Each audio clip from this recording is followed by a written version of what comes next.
It was 3 a.m.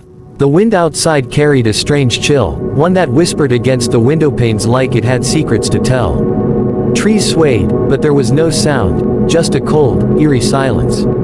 The old house stood on the outskirts of the city, far from the chaos, deep within a forgotten part of town. Ahmed had moved in 3 days ago. He had always wanted peace and solitude, a place where he could think, write, and be away from the noise of people. This house, sold to him at an absurdly low price, seemed perfect. Everyone had warned him. Locals whispered tales of things seen at night, shadows moving through empty rooms, whispers from walls, knocks at the door when no one was there. But Ahmed had laughed them off. Ghosts don't pay rent, he had said. And fear is only for the weak. He wasn't superstitious, nor did he believe in the paranormal. He believed in facts, in logic, and in his own clear mind. The first night passed peacefully. Just the usual creaks of an old house settling into its bones.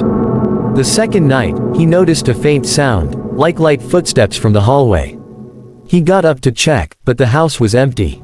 Must be rats or the wind, he thought. Nothing unusual. But on the third night, as he lay half awake, he heard it clearly, 3 soft knocks on his bedroom door. He sat up. "Who's there?" he called out. No response. He turned on the lamp, the light casting long shadows across the room. He stood up and walked slowly to the door. When he opened it, the hallway beyond was dark and empty. He flipped the switch, nothing. The hallway light didn't come on. Old wiring, he muttered and went back to bed, trying to convince himself it was just the wind against the walls, or his imagination playing tricks. But the knocks came again the next night. And the next. Always at the same time. 3 a.m. Always 3 knocks. On the 5th night, he decided not to sleep. He sat on a chair near the door, holding a flashlight, a kitchen knife tucked under his shirt.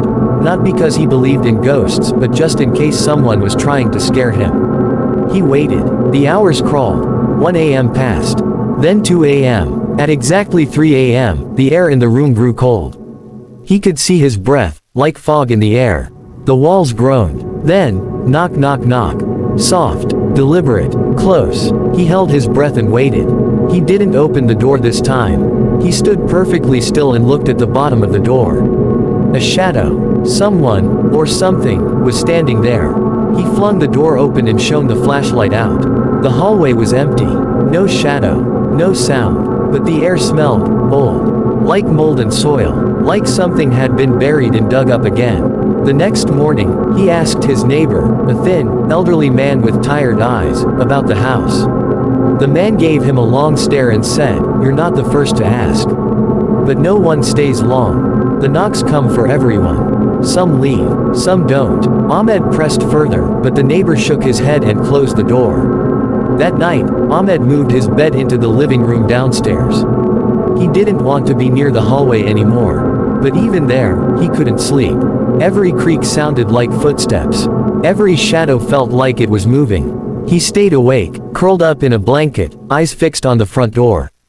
At 3 a.m., he heard it again. But this time, not from the bedroom. It was the front door. Knock, knock, knock. He stood up slowly. His heart thudded in his chest. He moved toward the door.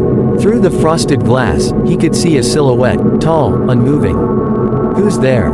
he called. No answer. He backed away, terrified now. The figure didn't move. He picked up his phone, but there was no signal. He tried turning on the lights, none worked. Then the knocking came again. Louder. Knock, knock, knock. But the figure never moved. He stared, frozen, until the shadow disappeared, just faded away like mist. He didn't open the door. By morning, he had decided to leave. Whatever was in this house, he didn't want to know more. But when he packed his bags and opened the door to leave, he found something on the doorstep. A small, old-fashioned doll. Its eyes were missing. Its mouth had been sewn shut with black thread. He picked it up, trembling, and threw it into the garbage bin outside. He didn't sleep at all that night. The air felt charged, like the house was holding its breath. At 3 a.m., the knocks returned, this time from every wall of the room. He heard them all around him. Knock, knock, knock. Behind the walls, under the floor, over his head. He screamed, "What do you want from me?" There was silence. Then, from behind, a voice, a whisper, so close it felt like breath on his neck. You opened the door. He turned, swinging wildly with the flashlight, but no one was there. He ran upstairs, locked himself in the bathroom, and stayed there until morning. The next day, he visited the town archives. He needed answers.